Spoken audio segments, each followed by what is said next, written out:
नमस्कार दोस्तों, RO ARO test series की इस वीडियो में आप सभी का एक बार फिर से हार्दिक स्वागत है। समीक्षा अधिकारी प्रारंभिक परीक्षा का टेस्ट सीरीज चल रहा है और आज हम देखेंगे टेस्ट नंबर 102 को। चलिए शुरुआत करते हैं। पहला प्रश्न है कि निम्नलिखित कथनों पर विचार कीजिए। 3 कथन दिया गया है, हमें इनमें से सही कथन का पहचान करना है। तो आइए दोस्तों देखते हैं इसमें से कौन कौन सा कथन सही है। पहला है कि वेदों की ओर चलो का नारा स्वामी दयानंद सरस्वती ने दिया था, बिल्कुल सही है। जो वेदों की ओर चलो यह नारा है, यह किसने दिया था? तो स्वामी दयानंद सरस्वती ने दिया था। तो इस प्रकार से पहला कथन सही है। दूसरा है कि रामकृष्ण मिशन की स्थापना 1898 ईस्वी में हुई थी, यह कथन सही नहीं है। रामकृष्ण मिशन की स्थापना कब हुई थी? 1897 ईस्वी में हुई थी, तो दूसरा वाला गलत हो जाएगा। तीसरा है कि प्रार्थना समाज का प्रारंभ आत्माराम पांडुरंग ने किया था, यह बिल्कुल सही है। आत्माराम पांडुरंग के द्वारा प्रार्थना समाज की स्थापना की गई थी। तो कौन कौन सा कथन सही है? पहला और तीसरा। इस प्रकार से सही विकल्प है ऑप्शन नंबर सी। अगला प्रश्न है कि जलियांवाला बाग हत्याकांड के संदर्भ में जनता ने निम्नलिखित राष्ट्रीय नेताओं में से किसकी गिरफ्तारी और निर्वासन के खिलाफ विरोध प्रदर्शन किया था? तो जो जलियांवाले बाग में विरोध प्रदर्शन किया गया था वो किन नेताओं की गिरफ्तारी के विरोध में किया गया था?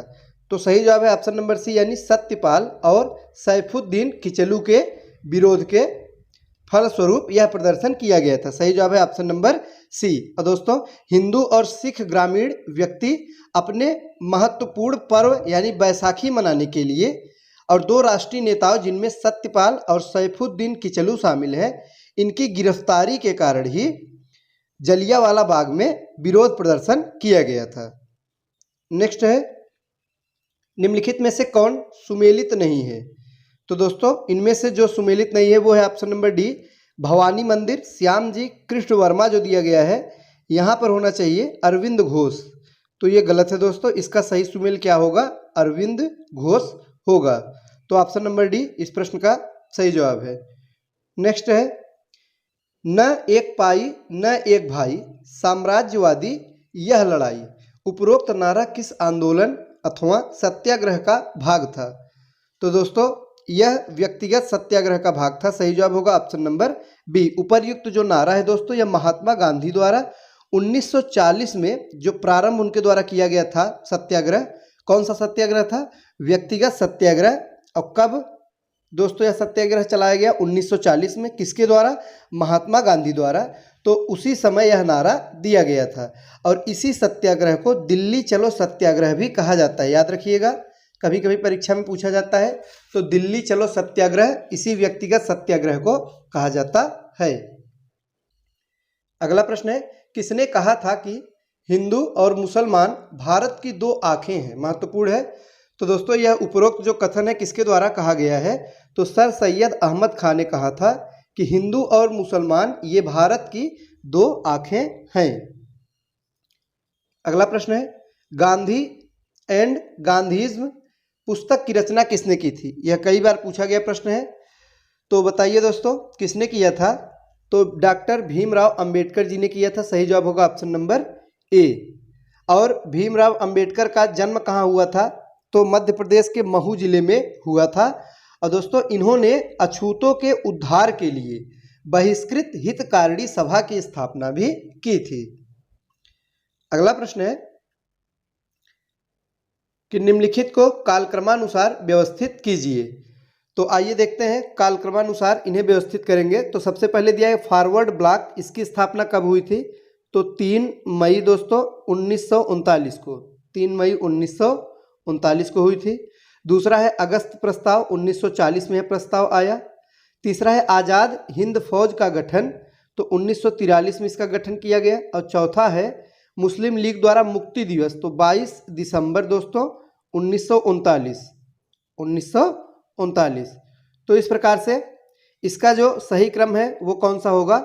ऑप्शन नंबर सी, यानी 1, 4, 2 और 3 ये सही क्रम में होंगे।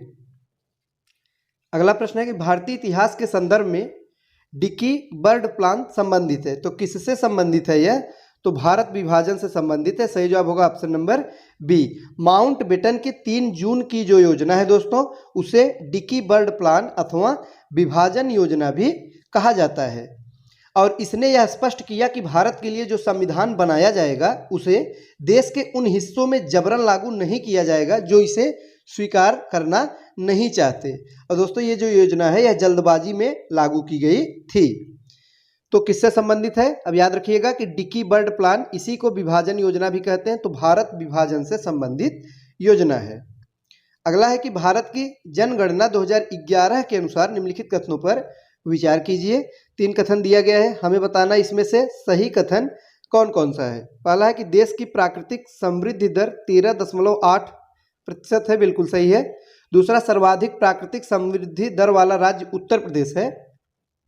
तो दोस्तों ये जो दूसरा कथन है यह सही कथन नहीं है, बिहार होना चाहिए यहाँ पर।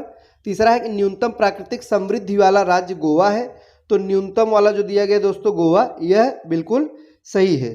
तो हमारा कौन कौन सा कथन सही होगा? पहला और तीसरा। तो सही जवाब होगा ऑप्शन नंबर सी, पहला और तीसरा कथन बिल्कुल सही है।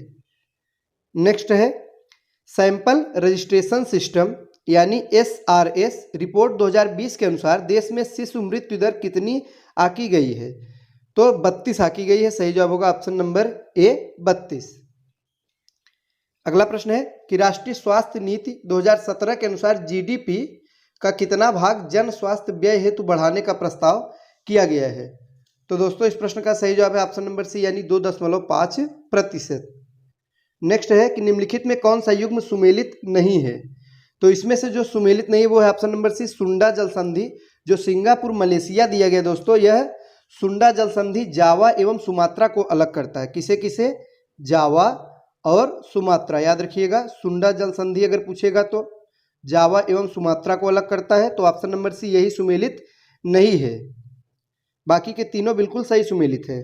अगला प्रश्न है कि कुनलुन एवं तियान शान के बीच निम्न में से कौन सा बेसिन अवस्थित है? तो तारिम बेसिन अवस्थित है। सही जवाब होगा option number A, Tarim basin. अगला प्रश्न है दोस्तों कि जूरा पर्वत निम्न में से किस देश में अवस्थित है? महत्वपूर्ण है। तो जो जूरा पर्वत है यह फ्रांस में स्थित है। कहाँ स्थित है? फ्रांस में स्थित है। यूरोप के मध्य भाग में यह आल्प्स पर्वत के उत्तर में स्थित है, जो कि फ्रांस में इसकी स्थिति है। नेक्स्ट है कि उष्णकटिबंधीय चक्रवातों के संबंध में निम्न में से कौन सा कथन सत्य नहीं है यानी कि गलत है? तो जो गलत कथन है वो है ऑप्शन नंबर सी यानी इनकी सर्वाधिक संख्या भूमध्य रेखा पर देखने को मिलती है। दोस्तों ये जो दिया गया है यह सही नहीं है। अगला प्रश्न है विषुवत रेखीय प्रदेशों में मुख्यतः किस प्रकार की वर्षा होती है? तो दोस्तों संवहनी वर्षा होती है। सही जवाब होगा ऑप्शन नंबर बी। विषुवत रेखा के पास वायु गर्म होकर संवहनी धाराओं के रूप में ऊपर उठती है और ऊपर जाके ठंडी होती है, फिर संघनित होती है, फिर जाके बारिश होती है और इस प्रकार की वर्षा को संवहनी वर्षा कहा जाता है।